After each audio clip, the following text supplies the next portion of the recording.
Celebrate like the new year. It's like you know what you're doing. Move till you're losing control. Oh. Time for social media entertainment, proudly broadcast from 67 3rd Avenue in Timmins, Ontario. Last to the sundown. Tell them we made it, you know. I thought you were going to start dancing again there, KINZ, and we got enough of you last night. No, they hit the mute button a few times on Love Shack. They got enough. How many times have you done the karaoke? Not only Love did you Shack, not sing right? Love Shack, you talked Love Shack. I didn't talk Love Shack. Like if you listened to Lisa last night, a radio announcement. Lisa Fermat, no, she says there's the parts where I was trying to hit like the actual singer, and did not hit that out of the park. That was a bunt foul ball. No, it was a bunt attempt. You were the Jays up 8-1 and collapsing. Lisa's don't just a very even bring that up. person. We're trying to forget that whole 8-1 fiasco. Well, how can you? That's what it's like being a Leaf fan. But welcome. What night are we, pal? We are Wednesday night. I stumped them. There it is. Wednesday night, and we've got quite the show. Yeah. Of course, we've got the municipal election happening October 24th. Online voting began as of Monday. Yeah. So hopefully you've had the chance to do your online voting. Timmins.ca. Okay. Is the place to go, and we're going to chat with one of the mayoral candidates. Michelle Boileau joins us tonight. Yes, we are. So here's how it's going to work. I have a few questions for Michelle. Yeah. You might have a few questions. I've got some questions, and we know our viewers watching might have some questions as well. And again, if you've got a question, fire it in the comments. And we've got Rockin' Ronnie pushing the buttons, blockbuster guy, and he'll pop them up, and we'll see what Michelle has to say. There we go. I was going to say all that, but you just took it over from me. I took it over from you. I wonder what Michelle feels about bullies in the workplace taking my statements. I'm going to have to ask her that. All the times that we've worked with Dare, there is no bullying in the workplace. I don't know if you've learned it. I'm going to send you to the nice. Dare classes every Francine Wednesday. has set me straight. Rick Lemieux has set me straight. When I was at the reading of Sophie Lemieux back on Saturday at the library, I got my bully-free zone sticker. Should wear that on the show. You got it? I got it, yes. It's only given to a select few. Hello, everyone. Thanks for joining us. Hi, everybody. Yes. All right, Kinsman, you got a yak about a few locals first? Yes. Okay, speaking of Rick Lemieux and his wonderful Dare program, Jeff Leeson is coming to town October 20th. Yes. And Rick Lemieux bringing Jeff to town. 180 tickets sold for this. It's a dinner and show at the Dante Club, and tickets at eventbrite.ca. And also wanted to tie it in with another event that's happening at the Porcupine Dante Club. We had her on last night, Lisa Fermat, and Fly With Me, the fundraiser for cancer and breast cancer, and all the money for that show going to the TADH Breast Wellness Center. Perfect. Oh, so I see you got a couple more. I see where Ronnie's about to post that up. Sonia says she has a couple questions. Yep. We're going to get to them. Ronnie has got a system. He's going to put he's going to put them in a folder. He's putting some good comments in the folder, and we'll get to this is my job. See, Michelle's watching you in action. No, Michelle, I was about to say it, and you took over what I was saying. Okay, see? You're after you. Yes, thank you. Now I forgot what I was going to say. No, you were saying something about the comments. Thank you, Mark. Okay. Thanks for letting me. Yes. I'll let you get Ronnie back on will track. folder them all. He's a very organized guy, Ronnie, and we're making sure we get through every single question we possibly can today. Yes. All right. Thanks, pal. Can I move on now? All right. And, Lisa Fermat's big fundraiser for cancer. We're going to be MCs for that night. Yes. November 18th. Tickets on sale at eventbrite.ca/Fly With Me. And you'll be able to get your tickets. Tickets are $100, a 5-course meal. Yeah, big time. Yeah. Dressed to the nines. There's going to be a red carpet. It is going to be a good night, and we want every ticket sold. So, let's see that place packed at the Dante Club that night. Also, it's Happy National Farmers Day today. Happy National Farmers Day. Yeah, that's pretty awesome. If you ate today, thank a farmer. I love these farmers. We meet them all at all the markets we go to. Right? They have a pretty good job. I love Yes, them. we do. Yeah. And again, when we're complaining, on some of the inclement weather days, which weren't too many this summer, at the Mountjoy Farmers Market. We're the ones complaining where they're saying, you know what, we're still up at 3 a.m. Doing our harvest. We're milking the cows, making sure that the turkeys are in the freezers. They call it liquid sunshine rain. Do they? Yeah. Who does? The farmers. They do call it. But, we have to acknowledge our amazing farming community, amazing, everybody who shows up at all the Mountjoy Farmers Markets. The Mennonites, right down to Acres of Dreams, all the superstars, and including Rock We Sell. Laurie says I look spiffy tonight. You never told me I look spiffy. He doesn't notice me no more, Laurie. I know. I noticed him. I just didn't want his head to inflate. Yeah, this is very You tell him a good compliment, yeah, he'll take you it all never night know. long. We'll talk about it for an hour. Put it in your... And The Rock. Did The Rock win last night? Yes. Timmins Rock on a bit of a tear now. Back-to-back shutouts. Patrick Boileau with a 3-0 shutout last night. They took on the Kirkland Lake Gold Miners.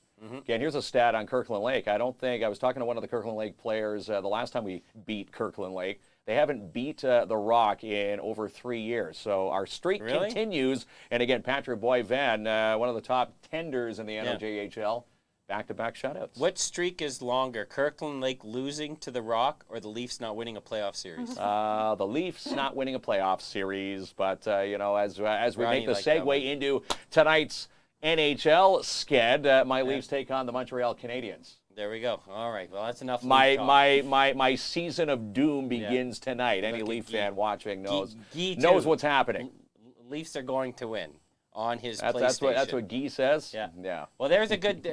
I see the next comment from Marcus is a good one to star there, Ronnie. So we'll make sure we will get to that. We're going to collect all the comments, and again, if you've got a comment for Michelle, they're not pre-selected.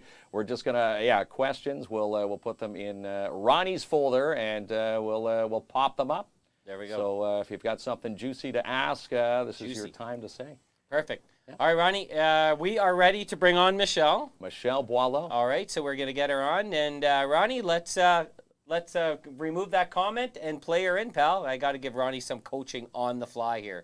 See, Kinsman, he wasn't paying attention to me earlier on, Yeah, you train him the best.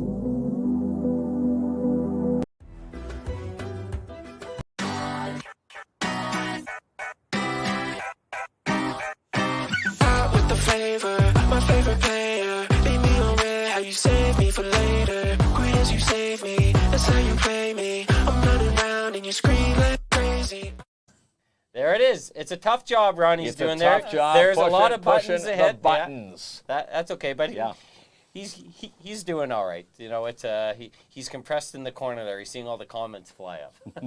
And they are adding up as we speak here. Again, a big night, of course, the mayoral election or the municipal election and the mayoral race happening, all at the same time. It's right. Yeah. Well, of course it is. Well, municipal election, the mayor race running at the same time. Yes. Yeah, has it ever been any different or what? We'll start with the civics lesson. Yeah, let's just do okay, that first, I have a question for you. Sure. Walk us through the process of deciding to run for mayor, because you're sitting on council, and I assume this starts with a family decision first, because a lot of folks probably know this but haven't walked it. It's not an easy decision, even if you're passionate about doing something to improve your city, because it comes with a lot of criticism. But it comes with a lot of reward. So maybe walk us through. You don't have to give us all the details if you want to, please. But walk us through your decision. Did you just feel was the right time? Did you want to make a change? What was the deciding factors? Can I just start by thanking you guys for having me on tonight? Oh, yeah. Our pleasure. We will take all the compliments. I told you not to be too funny, because Yeah. I'll be laughing the whole time. Oh, right. But Well, you that's guys are off pretty to a easy. great start. 'Cause We weren't too funny. There you go, kids. and also, we were going to have to do this quick, so if the Leafs are on tonight, my husband's only watching until the game starts. no. Is he a Leaf fan? He's a All Leafs right, fan, go so he's Leafs, with go. They're probably All already. What time is it? They're probably already down, losing. 3-0. They're losing the pre-skate right now. That's what's Oh happening. man, you married a Leaf fan? Oh God. Well, I thought he was a snowboarder. All of a sudden, the Leafs started coming back again, and next thing you know, we're watching the Leafs He cheers game. for the Senators. Oh, team. yeah. Well, his parents are still in Ottawa, so they tend to cheer for them too. Well, so good. back to your question. Thank you so much. It wasn't an easy decision, of course. There's a lot to it. I think for the most part, it was because I really enjoyed the work I was doing as a municipal councillor. So often I would be at meetings and different events and doing the councillor thing, and I would have to switch hats and go back to what I endearingly call my day job as a municipal councillor. So often it was just, I'd be leaving a meeting and I would just be thinking to myself, I wish this could be my full-time gig. I wish I could just keep focusing on this and I didn't have to be going back and forth between the two different worlds. Seeing vision for, things that you could maybe steer into the city. Exactly, following a really productive meeting, and it's just knowing that we do need someone to see it through now. Luckily, my work has always been very interrelated with my work as municipal councillor, so I didn't have to feel, too much like I was switching hats. Like I'm always able to bring things back to work and things I learned from work. I manage employment services and immigration services for Collège Barrial. A lot of what I was hearing and learning at work, I could also apply to my work as municipal councillor. But it is tough, big implications for the family, of course. I won't lie and say that I might have thought, it might not have been a family decision at the very beginning. Had made up my mind that, this might be something that I want to do, and then had to do a bit of backpedaling and maybe some convincing at the family level. A lot of promises. You can watch every Leaf game, every game night, right? That's right. You can eat on the couch. There's no family dinners. That don't work on Tuesday nights. No. When Leafs are on. So a lot of it was also just, I felt like there's a lot of progress that's happened in the last couple of years. We've been doing some really good work. We're facing major challenges. I have a good idea of what the challenges are. I'm very familiar, and I have a good idea of what it will take to overcome them. And I just want to, like I said, a lot of progress has been put in place, and I want to be able to keep driving that forward. And then I started to think about, if not me, then who? And if I just ran for council again, would I want to be at the council table, depending who ended up being mayor? So I thought that, and also I was being told that, it's something that I should consider by a lot of people close to me, people I work with, and actually just people off the street asking me or telling me that they were hoping I'd run for mayor. So then I started to think maybe this is something that, I have to do. People want me to do this, and, so. Well, God bless you. Because believe it or not, but believe this or not, a few people suggested this to me, and I'm like, no way, that's a shit job, okay? And I'm like, I don't think, I remember with George one day, we were talking about the emails he get, because I sort of these weird niche answers. I wouldn't be able to handle this, okay? I would just there's just a tone you're expected to have, and some of it's ridiculous, but some of it is I get what the hard-pressing issues are, but some of it's very ridiculous. Can you get the carnival here one extra day? I don't know if I can handle these. Well, I don't think you gotta have thick skin to be any form of a politician, a councillor, let alone a mayor, because you gotta you gotta take both sides and not take it too, I guess, literally. And I'll be honest, you mentioned that it's a job that comes with a lot of critique. I hadn't thought about that at first. No, you never thought about that. People are friendly. It's it's a friendly environment for politics in Timmins so far. It is, though, compared to a lot of other places. And, I hadn't had, there were a few different experiences that I had shared throughout, my term as councillor that you might have become aware of. But for the most part, it was pretty friendly, and even the emails you get and stuff. So it wasn't a thought when I was considering it. Of course, once I submitted the nomination papers, I was like, what am I doing? Right? Now it's real. But it was, a lot of encouragement, a lot of support. So that's been driving me. Yeah. It's really crazy because when we chat with a lot of people on council who have political aspirations, and we ask them why they're not running for mayor, and legitimately, I would say 80% of them told us, we think it's Michelle's time, and we don't want to get in the way, right? That's what we've been hearing. I think a lot of people say, Michelle. Here's another quote where people say, Michelle is young, ready to take the city by the reins, and it's a refreshing look ahead for 4 years. So how did you bribe them? But that must feel pretty good, right? Yeah. Obviously, these are people that you've worked with the last 4 years. And they've seen her work as a councillor here in the city. Absolutely. I mean, I feel like I've been a really engaged councillor. I've been engaged with my work, very involved with the board and committee work I've been doing. Going even over and above just the work that, you can do as a councillor locally, representing the city of Timmins and the Cochrane district at provincial tables. So I've made a lot of connections, built a lot of relationships, and I think my colleagues, recognize that. So thank you, and it's been really positive. I've been knocking on doors, and I hear that too, and people stopping me and telling me, it's, and even and some people were like, well, you really have to work on the seniors vote because the seniors, we know who they're going to vote for, and I've been hearing a lot of seniors tell me that it's it's our turn. It's good. It's, Probably hearing a lot of things, when you're knocking on the doors. What are some of the, what are the neighbors saying to you, saying, if you win, this is what you need to do? What are you hearing the most of? That's good. Often they just don't expect me, so they're not even ready to kind of share. I always ask, any questions or concerns for me while I'm here, and often I'm just catching them off guard. So it's just no, thank you. I've had a few people reach out to the campaign team after, though, just with the information we left on the card. And you asked me if I had a question. I couldn't think of one at the time, but here's my question. A lot of questions around the downtown. A lot of questions about homelessness. Yeah. A lot of questions. I've actually surprised how many people are asking about things for youth and what the plan is for youth in the community. And I'm pleased to be hearing a lot of that because that's something that I'm really focused on. And so no, it's just a lot of, you're catching someone at their doorway, so they're not going to be rude, really. It's just like, oh, okay, thank you.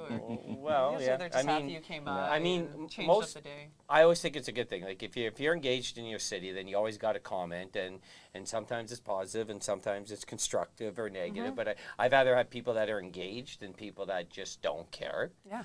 It's good to have opinion. I do see we have like a lot of questions. A lot of questions. A lot of questions coming up right now. We'll probably jump to them a little earlier because we don't want to miss them. Yeah. And some of them may be questions we're going to ask anyways. But we definitely, our show is for people who are watching to ask their questions. Yeah. So, Ronnie, if you do me a favor, go in that stars folder and go up to the top. And let's, you mind if we just pop up some questions? Sure. And then anything that's not asked, we'll ask. We'll ask here. All right, here's the first one, Mark. All right, this is from Marcus. How will you help grow South Porcupine and becoming the city's entertainment district?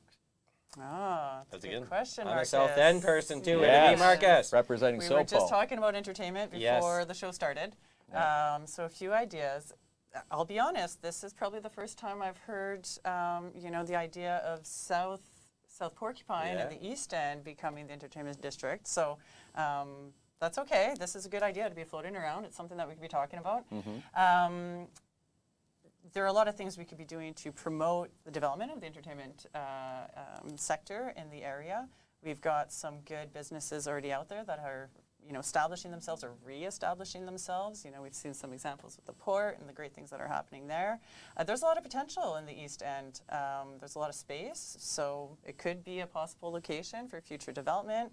I'm really happy with, I don't know if you guys went out to the splash pad in the East End this summer. Yes, visit that many Went there with times. my daughter, and just the view you have from there. So that park is really, a gem. So there's a lot that we could be doing there, definitely. I mean, of course, the community improvement program was revised this last term to now include South Porcupine and Porcupine, the downtowns or the main streets in the East End. So there are some grants now available to businesses that are in the East End to revitalize themselves. So I guess I would just be open to ideas. Definitely developing entertainment, diversifying recreation is something part of my platform. I've never actually put a pin on where that should be, so it'd be something that I'd be open to talk about. Right. And personally, what I would do, something similar to Win the Space, but someone who wants to do something in the lines of entertainment in South End. And whether maybe it's not a year, maybe it's 6 months, but something to help jumpstart them. Because there's a lot of room down there to build. And lots of knowledge coming in from Marcus there, too. I'd like to have with, the future representation. There we go. Well, maybe we'll have a KINZ and KLOMP office down there. I can send Mark down there during the day. Yeah. the Porcupine office. The Porcupine. We've expanded. All right, what else? Next question. Here's one from Lisa Picard. She says, hi, Michelle. Can you possibly confirm if rumors are true regarding a homeless shelter setting up at the Value Village location? Never heard that. Hi, Lisa. I just noticed the questions are here on the screen, so yes, this is good. yes. I could actually go back and read it. Interesting question. I can confirm that I haven't heard these rumors myself, personally. So I would say that we definitely, from my experience chairing the DSAB board, It's not something that we've talked about, a second homeless shelter. It's not something that we necessarily want to be building more homeless shelters. The living space, the emergency shelter we have, is that an emergency shelter, you know, because we have a plan to put an end to chronic homelessness by 2025. So really what we're trying to do is we're trying to work ourselves to, you know, a situation, to a place where we won't need emergency shelters anymore. Okay, yeah. So I know I have heard rumors of, you know, opening more homeless shelters or a second homeless shelter. I could say that's not something that's actually seriously being talked about by municipal leadership. And I mean, emergency shelters are just one part of the system that we need to be building and putting in place to put an end to homelessness. So we have an emergency shelter. We need to be looking at where the other gaps are and what we need to be building. And just a question, probably most people know this answer, but my curiosity is that if someone had the idea of building an emergency shelter, this has to go through a level of approvals, correct? Someone just can't generate something on their own with their own funding? Yes. Yeah, so yes, approvals, okay. exactly. A private shelter, yeah. Doesn't exist, or? Well, I won't say that because that's something I don't know. I've never actually looked into it necessarily. But I don't think it would be something that would be well received by our governmental partners. Yeah. Probably not. Okay. Sonia, okay. You want me to read this one, Mark? You can read this one. This is Sonia Beeman. He's giving me a turn. You like this? I was going to say, it might be time, now you have a space, it might be time to develop some human resources policies. That's right. We don't have one policy here. We sort of like it. Okay. I'd like to know your plan on what you're doing with the condition of our downtown. It's absolutely ridiculous. Businesses are dying. How will you make the downtown safe and our city safe so we are not prisoners in our own city? So Sonia is an awesome business owner in the downtown community. She's been a tremendous supporter of ours. I'm sure you've heard a lot of concerns about the safety and the, I'm going to make up this term, but thrivability of our businesses in the community. Hey, I got a university degree. I got to show it sometimes. but it is, you know, it's legitimate. It's something that cannot be avoided. Very concerned business owners. So what is your response? What is my response? It's not an easy it's a complex issue, but one that I'm well aware of. I currently have my campaign office in the downtown. I work in the downtown. Every day I'm coming to the downtown. I myself am, meeting and dealing with some of the individuals I'm sure Sonia is, referring to on the daily. My parents actually live downtown, right at the corner of 3rd and Balsam. We're there every Sunday night for family dinner. I see what's going on there after business hours as well. I've made calls to authorities because of, situations I was seeing, happening to business properties, definitely. So, it's not something that I'm naive about, that I'm pretending isn't there, or it's being over-dramatized, because it's not. But it's not an issue that's unique to Timmins either. And I don't say that as a sort of kind of a cop-out because, Timmins is bad, but it's not the worst. That's not it. The only reason I say that is because we do have examples of possible solutions that we could be looking at. So I've been trying to stay hopeful and positive and optimistic throughout this campaign because I really do think that we can make Timmins better. And that's something that I want to be doing. And so there are examples we could be looking at. So there is hope for the downtown. That's one thing I just want to make clear.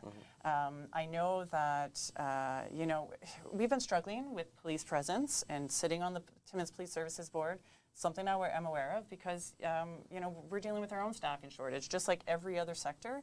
And so it's hard to maintain the complement of officers that's required to be able to ensure proper patrolling and ensure that kind of that downtown beat. Like it just can't happen overnight where they say, okay, you're going to walk the beat for 12 hours a day. There's a complex and then there's a major incident and people are forced to be off for the next day, and all of a sudden that changes up the logistics of it.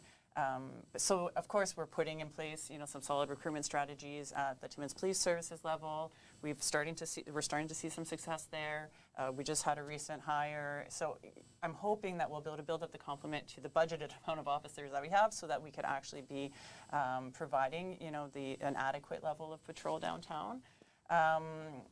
What I really like about the downtown is the sort of neighborhood watch that's going on there. So we got to keep fostering that and listening to what the downtown business owners are saying. Absolutely. When it comes to times of days that incidents are happening, like data is everything, right? When it comes to trying to find a solution. So keep reporting is one thing I would say to business owners.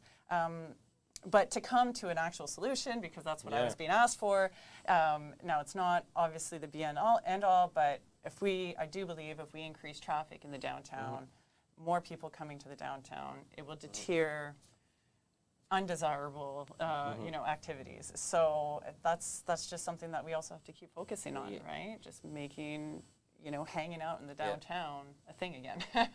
I'm happy you mentioned your visibility downtown. In Thunder Bay, they had Mayor Keith Hobbs. Now, there were some great stories and some wild stories with him. But the one thing I did like is that he walked downtown on a daily basis in Thunder Bay. And Thunder Bay has a lot of issues and a lot of parallels to Timmins. And I'm happy, you have family that live downtown, you work downtown. So would you be continue or even be more visible downtown if you were elected in? I don't know what the mayor's schedule is per se, but I'd like to think that I would be able to be more visible downtown. When I say I work downtown, I work in the same building as the Timmins Public Library at the Employment Center there. So I'm still kind of on the outskirts of that core downtown business area. City Hall's a little bit closer to that. And I'd like to think that I would have some flexibility you can do to the lunch the lunch tour. walk. Yeah, Exactly. that's right. Yeah.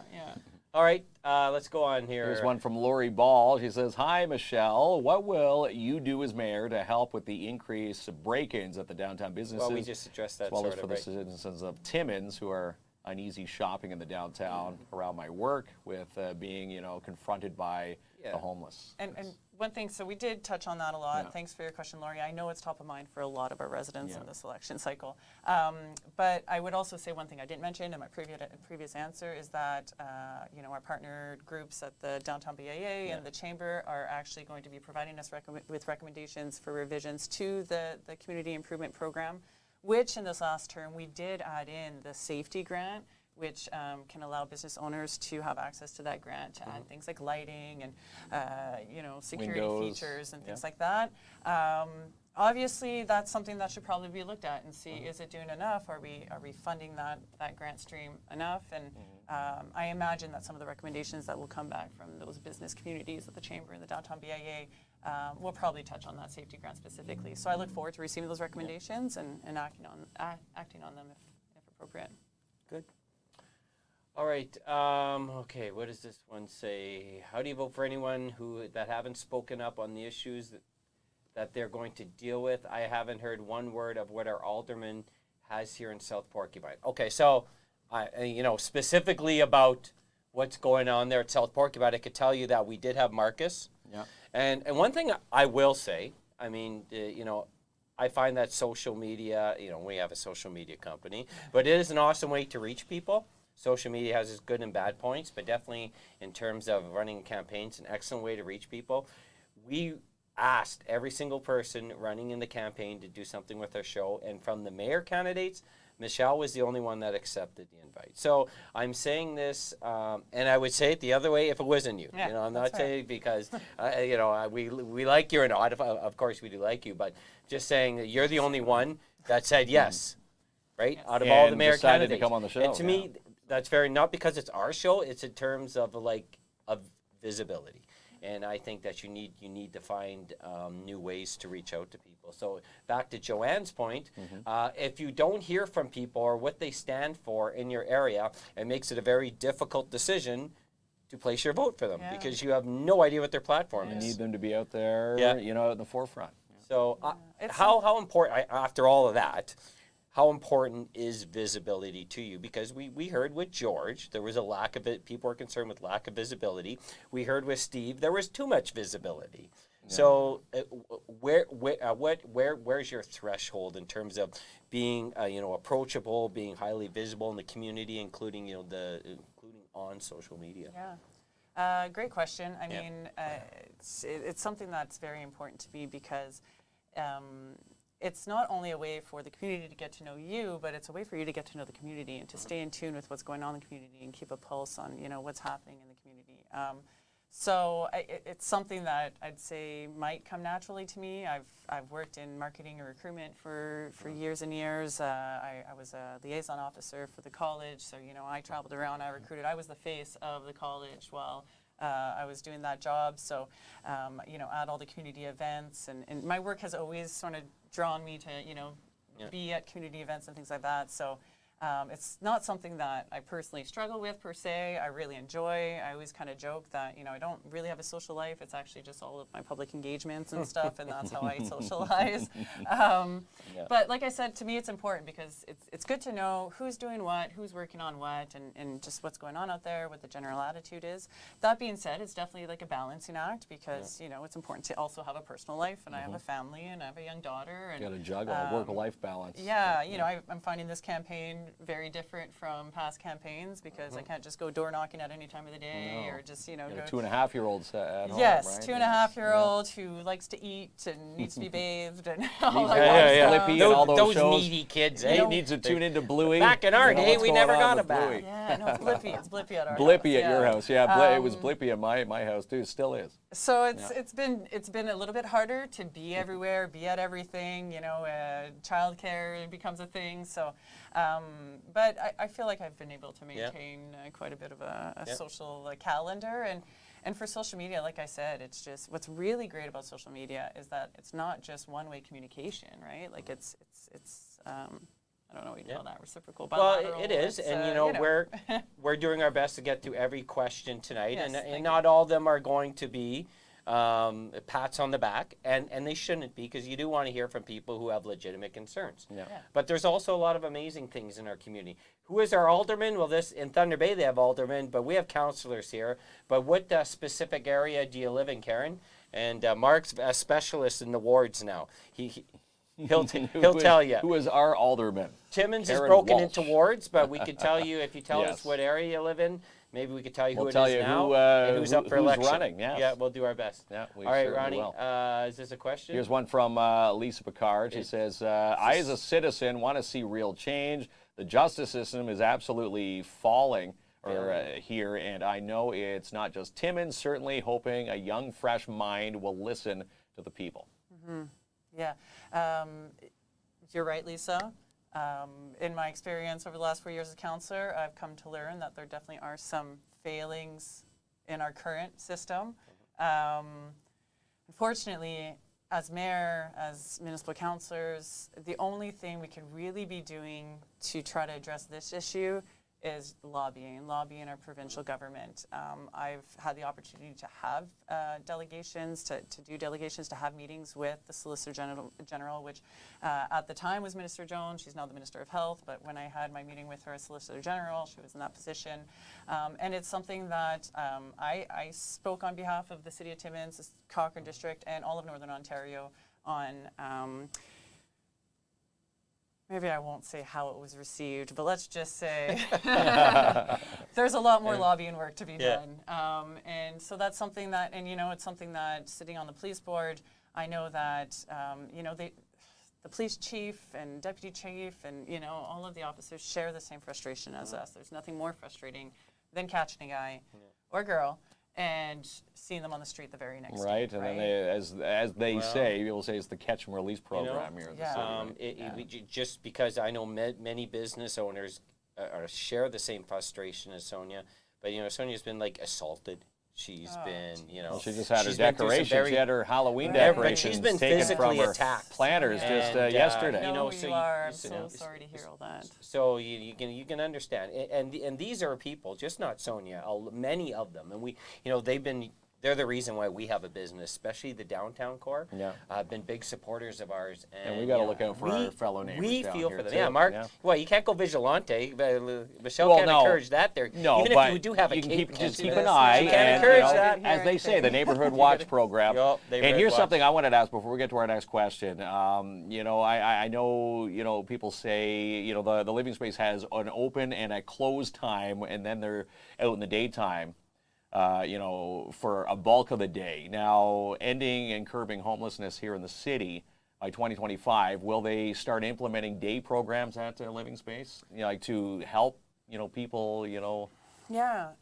Rehabilitate? So we were talking about this before the show, and I was saying that there's definitely a gap, and there's a gap there, right, Yeah. in terms of just day programming, drop-in space during the day for someone who doesn't have a home, doesn't have a living room to hang out in, or doesn't have a job to go to, for them to be able to go and engage and socialize and receive, information on the different supports and services that might be available to them. And that's what's lacking right now from my perspective. And again, it's an on-the-ground perspective. I'm, frontline at the employment center. And where was I going with this now? Yes, definitely a gap.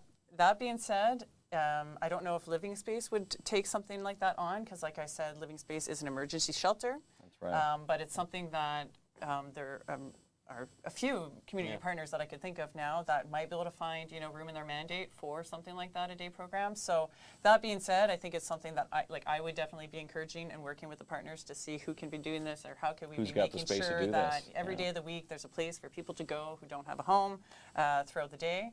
And that's the kind of thing that, like we were saying, could, maybe deter some of this crime. And it's really unfortunate because, you hear about like crimes of desperation and things like that, and you could almost empathize, but when it's just nonsensical and it's things like Halloween decorations, and it's incredibly frustrating. Like I really feel I always draw it in it's, it's a difference of, and none of it's good, but when it No. comes just from empathy, someone breaking their car, taking change because they need food, not the right thing to do, but empathy. But going in and then smashing their windows. Smashing the window, Yeah. that So takes it to an it's all It's new a highly level, right? debated topic. Kinsman likes to get into the thick of it. He's like Walter Cronkite over No, there. no. asking all Just the- I'm just You asking just what had to people ask her. what people are Absolutely. thinking. Oh, it's right? not the first You're not the time only I'm one asked, mentioning yeah. living space. Well, it's on the topic of a lot of people who Well, are no kidding. watching the show. All right, but this is about the viewers, pal. It is. So let's get back go to Catherine. the comments. Catherine says, are there plans to increase play areas or programming for young children in our community? I currently utilize the services at the library and at the Early On Center. I'm just wondering if there are plans for anything new. Ooh, that's a good question. That's a great question. So thanks, Catherine. I'm glad to see that you're accessing the library. I've been a director on the library board for the last 4 years, and I think it might be, don't let any of the other boards that I sit on hear this, okay? Right. But it might be my favorite That- board to that's sit the on, best just because one, I yeah, love the there. work that's being done at the library, and early on, very much involved with my role as great CDSAP partnership chair. there. Yes, absolutely plans for more youth-focused initiatives. I mean, you're talking to a mom of a 2.5-year-old, so I want to see all the different opportunities available to her as she grows up in Timmins. And it also comes back to some of the previous questions, how do we stop crime in our community, and how do we prevent homelessness? And there are a lot of upstream initiatives that we could be looking at. Yeah. And when I say upstream, it's like starting to work with people when they're young and teaching them life skills and motivating and helping them, explore and discover what they might be good at and what they could be doing. So yes, it's absolutely that I want to be seen.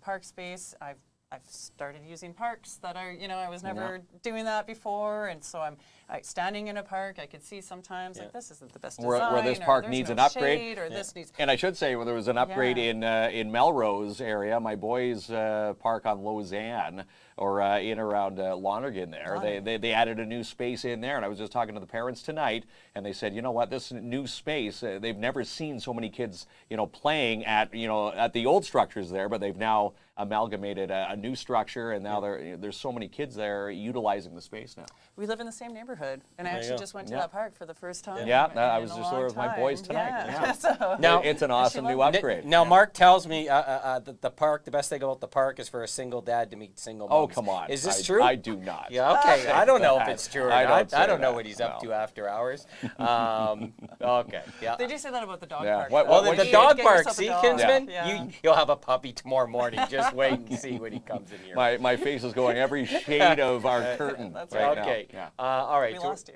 Where we are. You want to read the next question, pal? Yeah, this is from Artsy Custom Framing. Dale tuning in here. Hi, Dale. She says, would you be pushing the train station's development in Porcupine, enabling visitors and interest towards Timmins tourism? Great question. Yeah. Hi, Dale. Yes, I mean, I'll definitely be supporting this kind of development. I would look forward to, I hope I'll get to work with our provincial partners and our partners at Ontario Northland to see this happen for Timmins. This could be really exciting news for Timmins, for tourism, especially, like you mentioned, Dale, but for many other things. When we think post-secondary, I really have a vision for Timmins, you know, to become a post-secondary destination. You know, instead of people choosing to study elsewhere, I want people from elsewhere choosing to study in Timmins because we're offering something unique. And so the easier it is to access Timmins for your studies.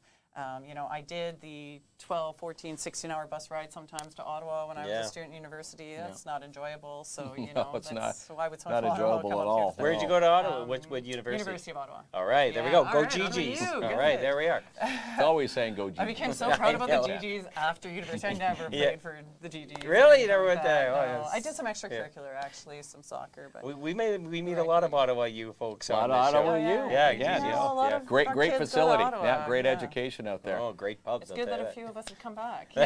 we came back there, kids. Anyways, go ahead. But just finally, I wanted to say on the train thing. I mean, this is a provincial initiative. It would be a partnership with the city, a partnership with Ontario Northland. You know, but they seem to be driving it with the the announcements that they've made. So I'm definitely going to collaborate with them and see how far we can push it. Yeah. Awesome. Awesome. All right. Moving on here, we've got Nancy's question. Hi, Nancy. She says, I have a question. Who will be taking on the responsibility of picking up needles? Living Space doesn't do it, and neither does PHU. Speaking with BIA, they have no answer for this. Do you have an answer?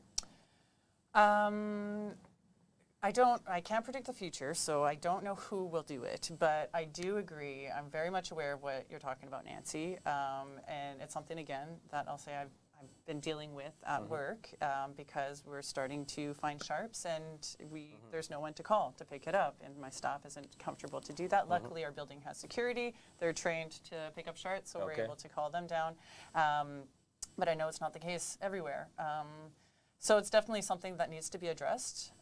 Again, it kind of comes back to the same idea as day programming. There are a few partners in town that, would be able to justify this as per their mandate, but that, doesn't also negate the fact that we could have a new partner come in or a new partner step up or a new organization be formed to do this because it's the organizations that were mentioned don't have that within their mandates. It's just not what they're funded to do.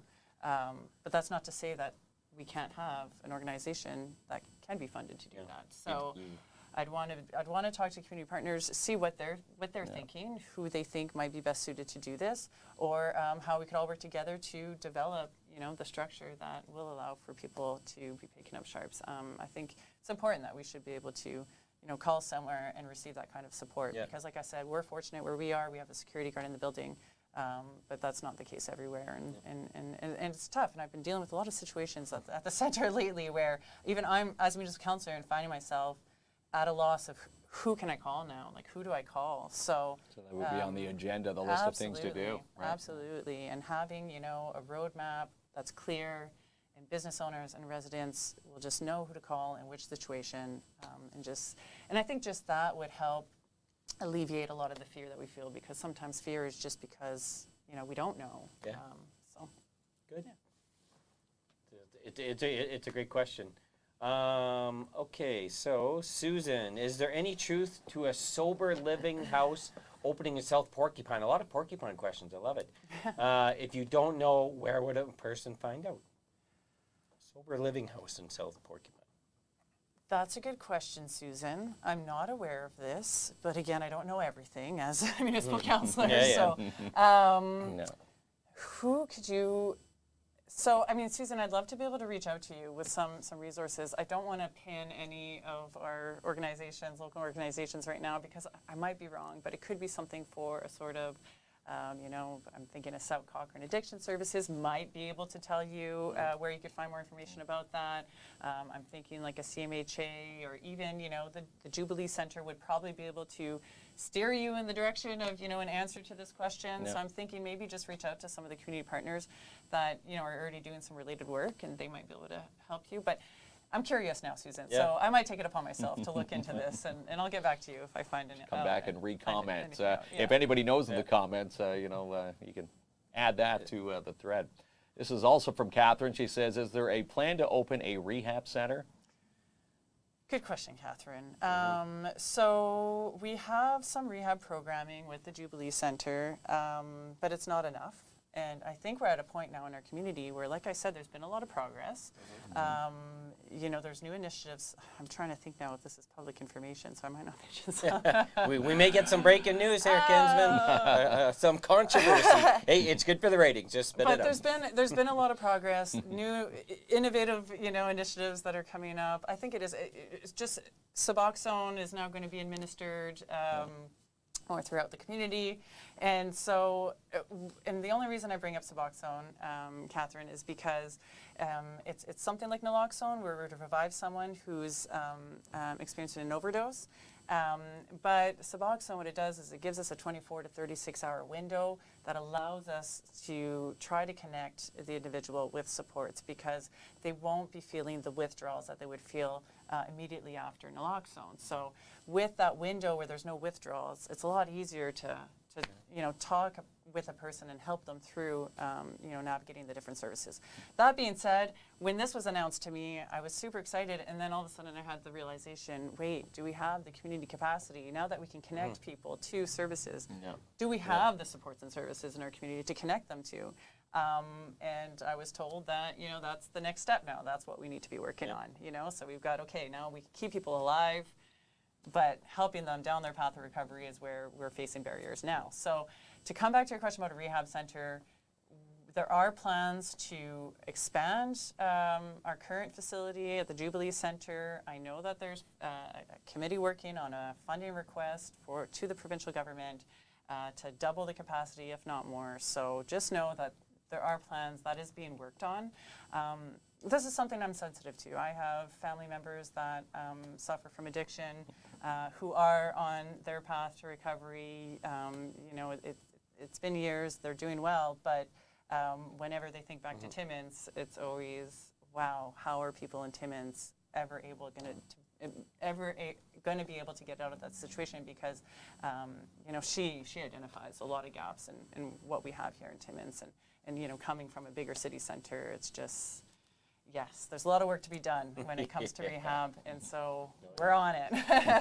All right. We'll keep going. Joanne's asking about the safe injection. Now, is I know they're two different things in theory, but a safe injection site, a rehab center, would these all be in the same? Could they combine them? Yeah, I don't know. Into one giant facility? You always hear about these different buildings opening where these different resources come in the community. Yeah. Are they all essentially the same type of services? Not necessarily the same, but would it be one building, I guess, I don't think or are there different centers? I don't. I really, when it comes to these kind of topics, really rely on evidence-based, studies and the experts, right? Because I'm not an expert in this field. I've done a lot of learning. I continue my learning, but I definitely look to the experts when it comes. Would have been way easier to be like a mayor in the '60s. You just had to smoke a cigar, hire a secretary that makes the wife jealous, and cut a few ribbons. Now you got to be like a medical expert, a pandemic expert. Public works. You got to be, you got to be very a COVID expert now. All sorts sorts of expert hats. I don't know if it would be conducive, the two services together. Yeah. I know they're competitive, but you hear about all these buildings opening up. I'm thinking of like a hospital with different services. Yeah, I mean, a safe consumption site is somewhere though where you can be providing access to information about those supports and services. So maybe not in the same building, but we could definitely be directing them towards the right building. I mean, the safe injection site, which actually in Timmins is a safe consumption site, because you can use drugs in different ways, not just through injection there. So the safe consumption site is already open. I was supportive of it opening. That's something that I don't shy away from stating, because again, like emergency shelter, it's one part of the structure that we need to build to be able to put an end to this crisis and to be able to actually get a handle on it. And there's a lot of mixed reviews. Even myself, I shouldn't touch my mic. Even myself personally, It's a hard one. It's a hard one to reconcile with. But I look at the evidence, and I know that this is one thing that we need to have in place among many others. It's a place where people could go receive information about what is available out there, and it's a place that is keeping people alive. And in their first month of operations, the data that came out of there was really positive. So, you know, connections to services, connections to counseling, you know, no overdoses. So it's all really positive information and really positive things for our community and for the families that, you know, are struggling with these drug users. Yeah. Okay, We've got one from a lot Amanda. of questions coming through there, Yes. Kinsman. Let me read Amanda Marie right. M. Sagan says she'd like to know if you are elected mayor. She'd like to know how you're going to help mental health services at our hospital. How are you going to help get more beds in the hospitals for adults? Also, the children unit only has 5 beds. We need more beds for kids. Great question, Amanda, Yeah. and it's something that I've been speaking to in my platform. Access to healthcare is definitely something that we need to be working on as a community, as municipal leaders, because to me it's all interrelated, and what we're seeing happen in the streets, in our downtown, there is a correlation between that and healthcare and access to healthcare services, and we can't access proper healthcare. It ensues a whole series of, you know, unfortunate events type of thing. So, what would I be doing? Again, it's tough as a mayor because this is really a provincial file. So a lot of lobbying, right? A lot of building those relationships, a lot of making sure that we're presenting our case to the Ministry of Health and the other ministries that, you know, have programs and services, and just making sure that Timmins is heard, you know, at Queen's Park, that that ministers are familiar, are, you know, well aware of what's happening in Timmins and are working with us on improving it. Again, I can tell you that there is currently a task force committee that's working on a funding proposal for improvements at the hospital, at the ER. So these are all things that, you know, there are, you know, very motivated, smart people working on some of this stuff right now. And so as mayor, what I would be doing is working with them, supporting them, finding out what they need from me, and then delivering on that. And often what that's going to be is going to be getting that meeting with the minister. Once they've built, you know, they've written the proposal and they've got the business case planned out and they've got the ask ready, bringing that to the minister. And luckily, I could say that I have excellent relationships with quite a few of our provincial ministers, with federal ministers. George. With George, yes, We're absolutely. supposed to have a friend Happy there to now see him at there. Queen's Park. But even beyond George, I mean, I've been doing this for a long time, and maybe not politics necessarily, but I've been working in governmental relations for a long time, and I've had the opportunity to build relationships, and not just with ministers, associate ministers, parliamentary secretaries, staff. You know, I have a good idea of who we should be calling for which issue, and sometimes just knowing who to call to get the ball rolling is a good first step. So I think that I can help make improvements to healthcare in the city. Of course, not by myself, of course with a whole team of people, and by taking a very proactive approach on especially recruitment and retention of the healthcare professionals we already have here, because we need to keep them here, but we need to bring in more. Yep. Big shout out to our healthcare workers. Yes. They're the backbone of our community. Awesome job. Yes. All right. Thumbs up to all of them. Ronnie, we got a question got about one roads, from- but not potholes. We Yeah. haven't gotten there yet. What do you think about ATVs having access to certain roads like snow machines? I love this question. I don't snowmobile, but I get it. I think it's a big draw for people to relocate and stay in the north and draw in tourism. Personally, huge draw I for the think, even though I'm not a tourists, snowmobiler, we should be doing more for that community. But that's my own personal opinion. I'm sure you get asked this a lot Like the Rick because Morenz out there watching, a part of the Timmins Snowmobile Club. you don't own one either, Kinsman. So. He's never even fished, by the way, Michelle. Never. Have you? Like on a boat? Or? I fished, yeah. Yes, okay. Sorry.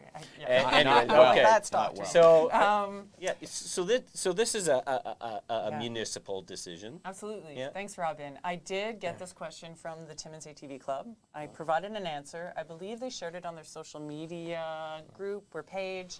That's what I was told was going to happen. They must have, because I have been receiving comments from club members who appreciated my answers. So I hope that you will too, Robin. I don't own a snowmobile, but I did support, the phase-in approach to allowing snowmobiles on the roads. And so it's definitely something that I'd be happy to explore with the ATV Club. Like I had said in my response, the ATV Club had come to us this past term, and they took our feedback, put in the work. They've been building up, mobilizing, formalizing the group, and I'm definitely appreciative of the work that's been done, because I think that we're in a place now where we could actually be looking at a phased-in approach of ATVs on the road too. Of course, if you do it safely, by taking anything into can account happen. Right? recommendation from police and recommendation from all the different authorities, and I would want to see the plan, of course, but I know there's a plan in the works, where you'd have to be a member holder, like a member card holder and all the rest. But this could have a ton of benefit to our tourism industry, absolutely. Yeah, it should. To just the economy, to the businesses, even if we're not talking about visitors coming, but just having those ATV riders be able to, access a business that Different they might not have gone connecting points, to before if they didn't, They need a little get there more. on the road and They need accessing the Without grocery having to stores trailer and everywhere. absolutely, and again, I talk about diversifying recreational opportunities for people. Some people want concerts, some people want, dance clubs, some people want just to ride their ATV, and that's what a lot of people here like to do. So we need to consider it like we do other recreational activities and see it as such. And so I think, it's definitely a possibility, and I would be happy to support it if, all the pieces came together. There we go. Okay, now, so we've answered, Michelle's answered that already, Ronnie. If we move on to the next one. There you go, Mark. It's a big one. That's your job. Here's one from Lori Ball. Thanks for tuning in, Lori. She says, what would you like to see brought into Timmins to boost the city's economy and tourism? Whether it be summer or winter, we've had, Stars and Thunder. We've had Rock on the River. It still do have Rock on the River. Do you have something different in mind to attract people to Timmins that, is the heart of gold? That's a good question, Lori. That's a good question. Yes. I love it. Do I have something in mind? You've stumped me on this one. I hadn't prepared, I didn't anticipate this question. So I'm really happy with the initiatives that are going on right now. We were talking about that, Rock in the River, what a great success. That's, and when they did the reboot at the different time of the year, it was just such a good feeling. So love to continue to support the Timmins Festival and Events Committee. In terms of sports, I would like to see, more all year round sports, or the ability to practice your sport all year round. Yeah. So, Like a Domed facility. all-season facilities. So that, I think, should be something that we're looking at, and not only focusing on, the traditional sports, but I had mentioned to you guys, or at the top, that, my husband's a snowboarder and a skateboarder, and so that's very present in our everyday life. And so definitely, building the facilities required for alternative sports, and just working with the different clubs and associations that already exist in the community to just help them see through their visions and their plans for expansion and things like that. Because again, as mayor, I could have an idea, but if no one likes it, but there are a lot of really great ideas already here. To me, two big events. The return of the Kayak Festival, I think, is amazing. I think we need to get the Kayak Festival back. Yes. Please help those people out at South End with their summer carnival. That was amazing for that community. Yeah. And I know It's that kind of the fizzled volunteer, away. they don't have enough. They don't need have more enough help and is what they finance, need, but I thought that was excellent for the community. And I know Marcus will like that one. But to me, those are the two ones that come to my mind. And perhaps if I could just throw in, I don't necessarily have an idea right now, right here, but something that I would like to do would be looking at, I suppose, enhancing our Timmins tourism, our tourism department. So I think that, it's having looked at the budget quite closely, the whole citywide budget, I think that, that's one area that maybe we're underinvesting in that we could be, we could be building on. So, and I think that would touch too. on Maybe a the- couple of local guys on the cover of the tourism magazine. Do you know any? I don't know. There you go. That's I, right, I yeah. think they're called Yeah. Rosin Mocha. Right? Kinsman don't like those guys. Okay, so we'll move on. Enough about that. Another one from Joanne. She says, yes. we need more policing in South Porcupine, that's for sure. It's getting ridiculous here. We had a police storefront, and then they took that away. Any was there a plans police to bring it back? storefront in the South End In at one downtown? point? How long ago was that? I don't remember that. Was it on the main drag, Joanne? But okay, we need more police. So policing, like you were mentioning before, it's like any business. It's a staffing issue. Yeah. I know that talking Rick Lemieux in the Police Foundation's program. You know, it's not easier, but like if you're kind of graduating a Police Foundation's program, it's not like the old days where you have to wait 10 years to be a cop. Like, yeah. they are hiring people. At that was a great an opportunity. alarming if rate you're right interested in now, career yes. policing. Yeah, So. it sure And is. I'm sure it's the same in but South Porcupine, is that managed by the OPP or is that city No, police? that's still Timmins Police. Yeah. Still Timmins Police? So Timmins Police work like on zones, and then there's a platoon at each zone or out on each zone every day. Okay. So the East End would have a zone or two. I don't know that much, But it's something that's come up, Joanne, throughout just my campaigning. I was canvassing out in Porcupine this past weekend, and it did come up a few times. I don't know what kind of need for policing you're referring to, if it's more crime, but what I've been hearing about has been some enforcement, like traffic enforcement and things like that. So More patrol. yeah, and so again, it comes back to what we were saying, staffing shortage and things like that. But so it's something I'm becoming, aware of, just specifically for the East End. And so I'm happy to ask the question. We have a Timmins Police Board meeting tomorrow. So There we go. maybe I'll just, So when the Timmins Police pulled me over in Porcupine, I said, "You have no jurisdiction over me." I was wrong. I'm in big trouble now. Yeah, KLOMP can still Yeah. get the ticket. Okay. Here's one from Nancy. Yes. Nancy, hi Nancy. She says, hopefully we'll have more winter roads cleanup this year and proper care for safer sidewalk for pedestrians to walk and bus stop cleared, etc. She's talking about snow maintenance in general there.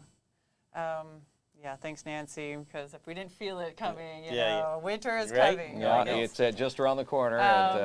No, and it's I ahead. appreciate the question, because even myself, and as counselors, and I imagine as mayor, like we're still just residents too, and I'll curse a little bit when I hit a pothole, or when I'm driving a road that has to be cleared, and someone's just like, someone's got to do something about that. So I appreciate that. I would say, again, I don't want to come back to staffing shortage, but we did face, a lot of pressures when it came to staffing last winter.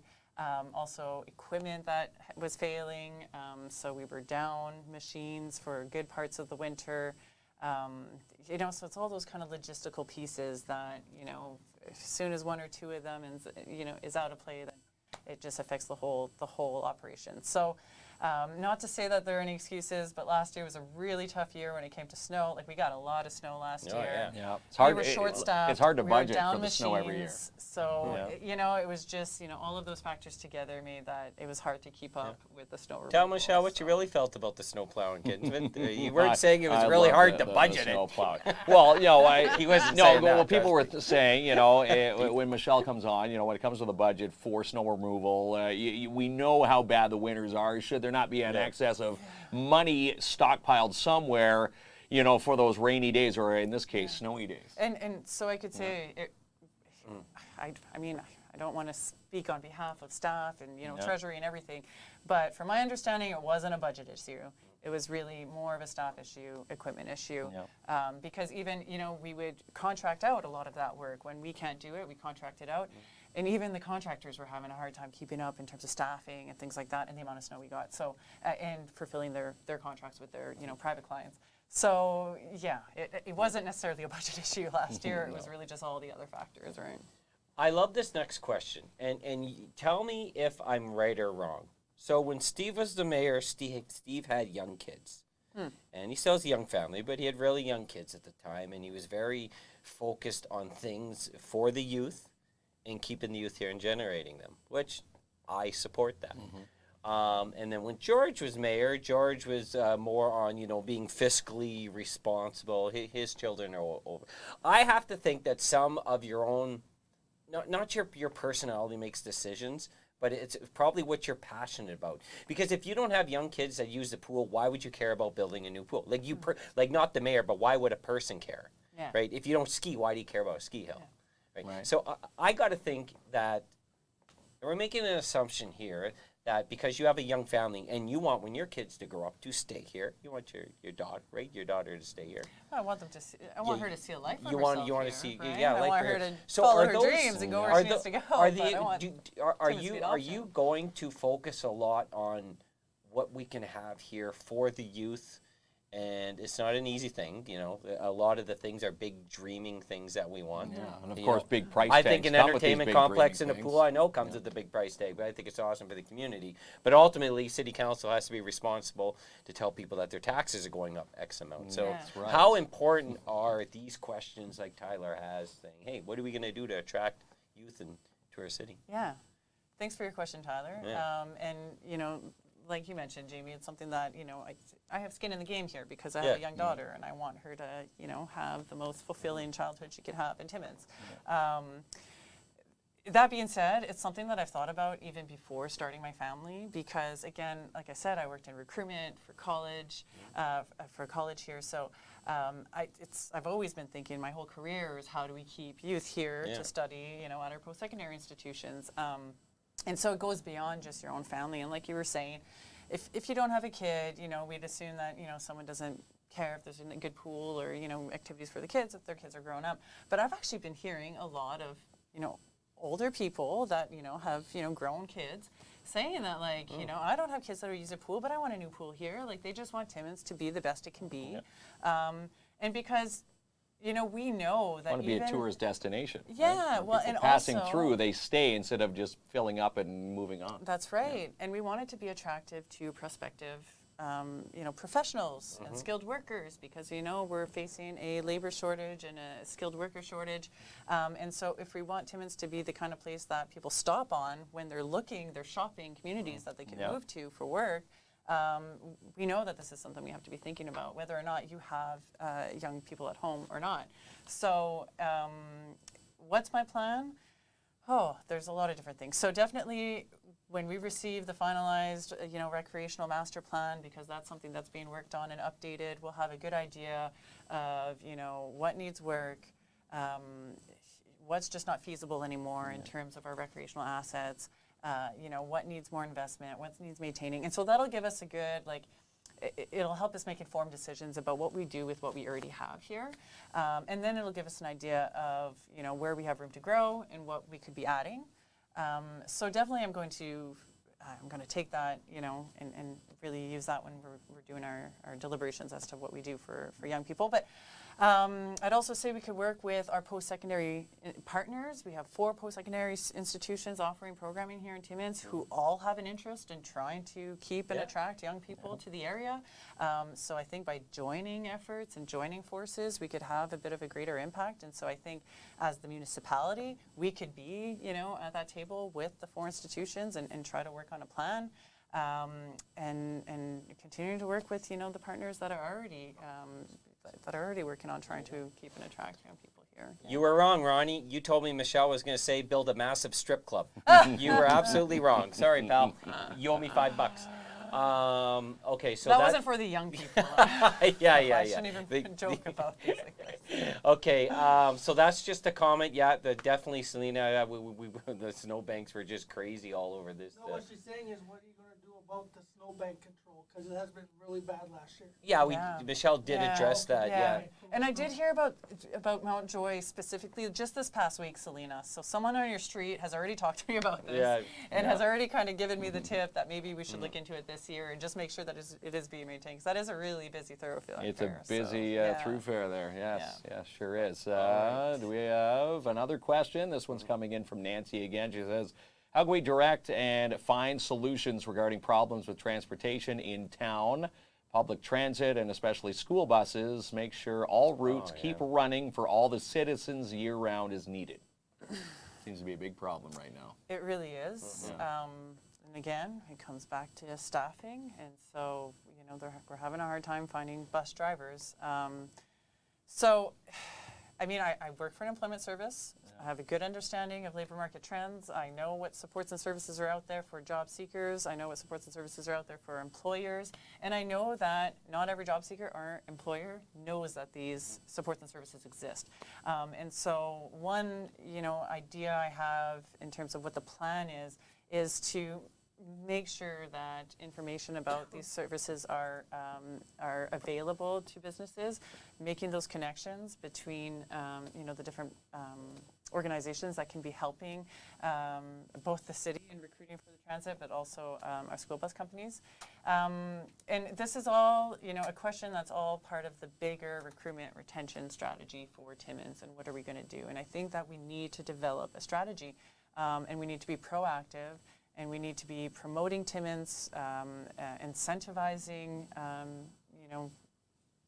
people coming here.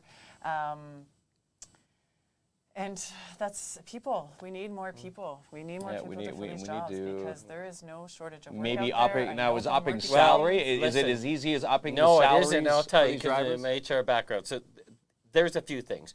One, more people are retiring than people are of age An to work. alarming rate now, Two, yes. yes, the culture has changed a bit. There's no longer the 30-year person. And public jobs are very difficult to fill. You know why? Because people are very angry right now coming off of 2 years of COVID and loss of jobs. Income people are very frustrated, and they often take it out on public service workers. So whether you're working at the mall, any type of job you deal with the public, it's not a nice time to be working right now. So these jobs are extremely difficult to fill, including school bus drivers. It's a lot of these things are staffing issues. And people have options. Like you could pick between a multitude of jobs, part-time, full-time, casual, permanent. And so, it's how to make There's also situations where both parents attractive. are working in the household, so it's even tougher to negotiate, right?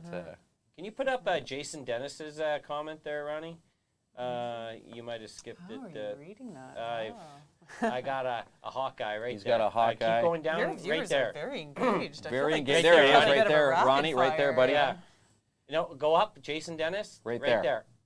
Click on that. And Jason says, having a proper Yeah. event center would allow many groups to bring in better attractions to our city. With our current venues and their configurations, it's hurting our city, miss out on those potential attractions. Is this a topic agenda that could be in the cards if you are elected as mayor? And of course, Jason, a part of the Excellent Northern question. Ontario Because Expo. if I was mayor, if I got my 7 votes and got it in, because that's how many I'd probably get. You need 25 signatures just to 25 run, cents, so. I was already done. Yeah. But to me, I would promote exactly what Jason's saying, a proper event center, even if it put a dent in raising people's taxes, because I think it's needed for the community. And I don't know, I think it would be a 50-50 split. It's been a disaster in Thunder Bay trying to do this. But at some time, someone's going to have to make a difficult decision that's going to please half of the community. Yeah. Right? And to me, this is an excellent investment. But Could I just say we should start a hashtag KLOMP for mayor? yeah. Plump Interesting. for mayor. Can I get in? Can I get in But a only late run? after October yeah. 24th. Next Okay. term, Yeah, yes. He yeah. can run for the next, 4 years from now when they do the next municipal. definitely No, not. Jason, this is a great I love this question. message. I could tell you this has already been a topic that we've been talking about as a council this past term. It's something that's going to have to be planned for beyond just the next 4 years, because it would be very strenuous on our taxpayers if we tried to make this happen within the next 4 years. And I mean, just realistically, with the way design Just planning can't and stuff happen. go, it just can't happen in the next term. However, it is something that I hope that this incoming council would like to entertain with me as mayor, because I could appreciate that it's definitely something that's needed. And I mean, we'll be able to talk about the scale of this kind of project and how big we need to be. Of course, we don't need to shoot for the moon necessarily. Like, let's be realistic. Let's realize that we are Timmins, and until it's easier to get to Timmins, i.e., until we have train coming up and other different ways to get into Timmins, reliable transportation. we'll be limited on how many people we could actually be bringing in for events, as visitors. But so as long as we're building to scale and to what can be, I think that is something that we can be talking about. And I mean, It doesn't necessarily have to be, you know, a big arena, concert venue, casino, like we're seeing examples of, you know, kind of being thrown around elsewhere. But, you know, as someone who's worked in planning for conferences, you know, event planning for work, I know that there's a major lack of like venue space for something that's, you know, just a little bit bigger. So it's something that we have to be talking about, that we should definitely be talking about. I want to be talking about it with, you know, the next council. So just know, Jason and anyone else, that likely won't happen in the next 4 years, even when we have a council that does want to do something like Well, this. you need a council that's got the vision outside the 4-year term We to could start you know, planning continue for it. planning. We Yeah. could- yeah, absolutely. Yeah. And Jason, as you know, is the I guess you call it the head person. He's the of head Ontario guy for the Expo, Northern and they Ontario do- Expo. They're responsible for many amazing things in the community. Timmins Hey, Minicon we for already one. we already got a casino-like feel here. Shout out to one of the sponsors, or Jackpot City. Yes, An Jackpot awesome City place. We love Gaming, them. Trudy Yeah. Prue. If you haven't been, it's like a mini Vegas Yeah. in there now. Yeah, it's awesome. Any other questions, Ronnie? I know we're coming on about an hour and 20 minutes. Are there any other comments or questions? Yeah. Okay, well, can you... I was just going to say, you might want to get your Plans for a sponsors. number of festivals and events during the winter months. Oh, plans to increase the number of festivals and events during the winter months. Yeah, Catherine, that's a good question. Yeah, really. Because, you know, winter is long here. Oh, so yeah. it's, and again, in recruitment, I don't always want to be coming back to my work, but it's relevant because, you know, we recruit international students here who are sometimes a little shocked by the, you know, climate in the winter time. And I try to reassure them that, well, if you just really experience winter and you really get out there and you find that thing you like to do, whether it be walks in the trails in the winter time or skiing or, you know, you'll learn to love winter. It's just a dry cold when you come up here. But we need those opportunities. We need those opportunities for people who maybe don't know, you know, about what can be done outside, like for them to actually be able to experience it. So again, building on, you know, what Tourism Timmins can offer, just building on that winter product for Timmins. Yeah. Absolutely. We've been seeing, you know, a number of festivals coming up in the past, like last winter, you know, if it wasn't for COVID, we could have seen some really great things, but there's the Winter Fest that goes on, and, you know, there's Carnaval that goes on every year. I'm hoping that it could kind of retake With life. You guys know Laurent, the yeah. Carnaval. Yeah, we should have like Carnaval. well, Benum there. So yeah, definitely there are some great things happening. There's definitely potential for more, and it's something we need to be looking at because winter's here longer than summer. Yeah, Yeah, it's, because people look at need to enjoy it or Cochrane. need to tolerate it. Yeah. If you don't get out there, you know, maybe you'll get out there and try if there's, you know, different events to attract people to the outdoors and the, you know, the unfriendlier elements, there's and no you might reason- enjoy winter. There's no reason why we can't have a winter That's carnival like they do in Cochrane. Like Timmins Winter Carnival. Yeah, of course. Well, yeah, Timmins Winter Carnival. Yeah. And we'd be happy to host that. But we also just have great, like, you know, facilities here with the Porcupine ski runners and Yeah, Mount that is Jameson awesome. and the skating rinks. There's lots and to see and do. There's lots to do, but sometimes it's just Needs to be being beefed able up to and facilitate it. tweaked a bit. Yeah, and just making it more accessible so that newcomers could experience it, and All right. good ideas come up. Yeah. All right. So we got through all the questions there, Ronnie? Last one. That's your last one. I think it's more just a statement. Need more outdoor activities also for the For the younger young generation. You're right, Yes. Joanne. 1,000%. Okay, so is there anything for folks that don't know you and I guess who haven't already voted? You know, congratulations if you have online voting available now. Online voting now. What would you say to them? What type of what type of person, what type of mayor, what type of leader would you be for the community? This is your pitch. Wow. Yeah. Okay. This is your- It's that simple, your time right? to shine. Yes. And don't tell him your hubby's a Leaf fan because you're really Yeah, gonna I be. know. You're really I'm gonna at be. a loss about we that. You may lost get him some 20 minutes fans, ago. but, Clear, He's gone. my Are the Leafs husband losing? is the Leaf fan. Oh, no. Are they losing already?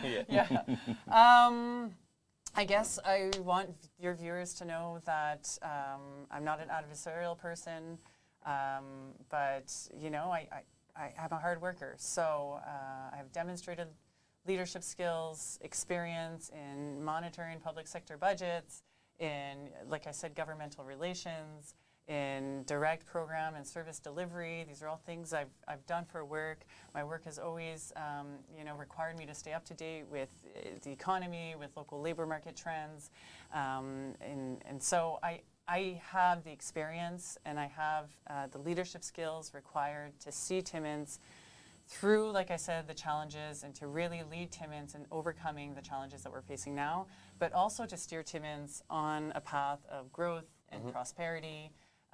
because I do want to see the population of Timmins grow. It's the best way that we could help, you know, reduce taxes. It's the best way that we could add all of these kind of, you know, recreational activities and facilities that we've been talking about. It's the best way that we can ensure that our roads, you know, are acceptable, let's say. So definitely, we need to grow our population. I have ideas as to how we can do that. And I'm trying to take a very future-focused approach to this campaign, and I would bring that into my term if elected mayor. I want to be making the kind of decisions that will last generations. I'm always thinking beyond the next 4 years, because like we said, I want Timmins to be a better place for me to live, for my family to live, for people to do business. And so, yeah, I'm really, like I've said it before, I'm really optimistic for Timmins. Like, we have, you know, a lot of great opportunities at our doorstep, economic prosperity at our doorstep. We're on the path to be able to, you know, really utilize that and really, like, benefit from that. But I think it'll take strong leadership. And so that's the question that's before everyone between now and October 24th is, who do we want to elect as our leader for the city of Timmins? And I know I could do the job, and I know I could do the job in a way that everyone will feel heard, understood, appreciated, because that's what leadership really is. You know, it's giving everyone the opportunity to fulfill their potential. Good. And then maybe we tried with George. All we got was a piece of paper, but we want one of those huge keys to the city. Yeah, at the some keys point. to the city. George just recognized our business over. That's not what we asked for. We wanted one of those big keys. Giant I think it's an keys. American thing. Yeah. I don't know if it's KLOMP's key will have one of Yeah. those giant anvil bricks, you know, a cinder block my family attached to ask it. about the key to the city, Is and it- I always is it joke real? and tell them, well, I have a fob. Yeah, right. I have one of those little plastic fobs. that will help you. I tried in Thunder Bay too to get one from the mayor, and he says I got to keep earning it. So I'm like, come on now. But thanks so much. You know, Yeah, we appreciate thank you so much, coming on, Michelle. This is and a appreciate pleasure having everyone you on checking tonight. in. And that's really the the theme of the show for people to ask their questions, because everyone is a little bit different and unique. What's important to them? There's some we have common thoughts on, and we appreciate the different span of questions.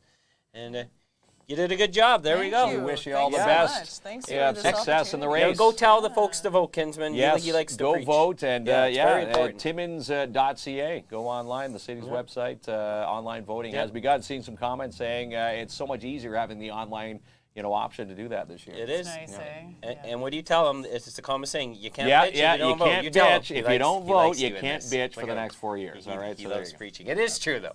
I Well, will it give is. him that. Yeah. And you know what? We give everybody who's running, the mayoral race, the municipal election. It takes a certain person to throw their hats into the ring because they want to see change. And again, it was a pleasure having you on the show tonight.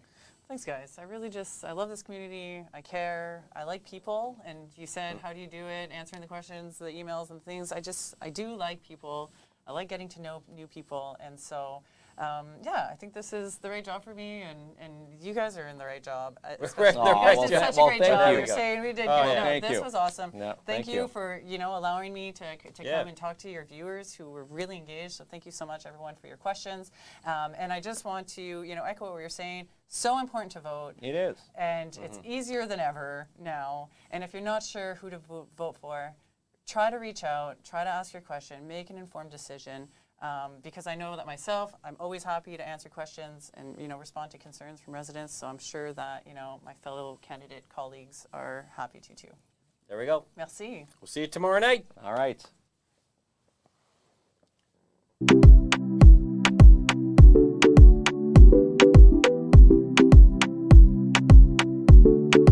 Let's celebrate like the new year.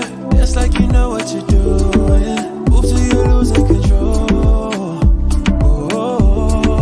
Put up your glass for a toast now.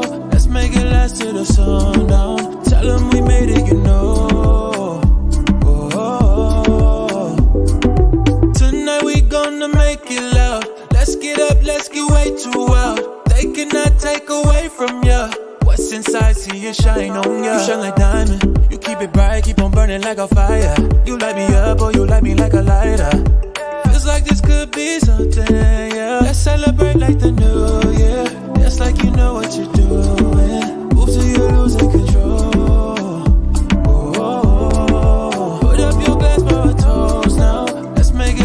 the sundown. Tell them we made it, you know. Oh, yeah, I work hard, but I'm playing harder. We went far, but we going farther. Love the sound, so we turn it all up. We dancing all night, oh I know you. Feel the rhythm in your feet, yeah. Keep moving forward, believe this. Toast to the ones who can see it. Yeah, let's celebrate like the new year. Just like you know what you're doing. Move till you losing control. Oh, put up your glass for a toast now. Let's make it last till the sundown. Tell them we made it, you know.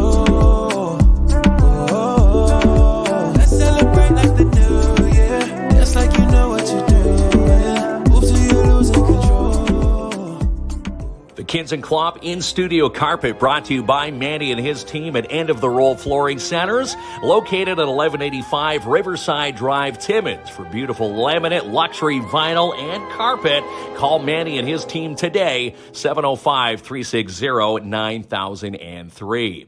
And how about a spooky centerpiece like the one in our main studio, provided by Creative Boutique and Supplies? Call Mona Goche for yours today, 705-372-8190. You can even email her at creativeboutiqueandsupplies@gmail.com. And you can also find Creative Boutique and Supplies on Facebook. And how about our beautiful coffee table in our main studio, provided by Crazy Larry at Timmins Furniture, 374 Algonquin Boulevard East. Come home to Timmins Furniture. See it, like it, take it home today.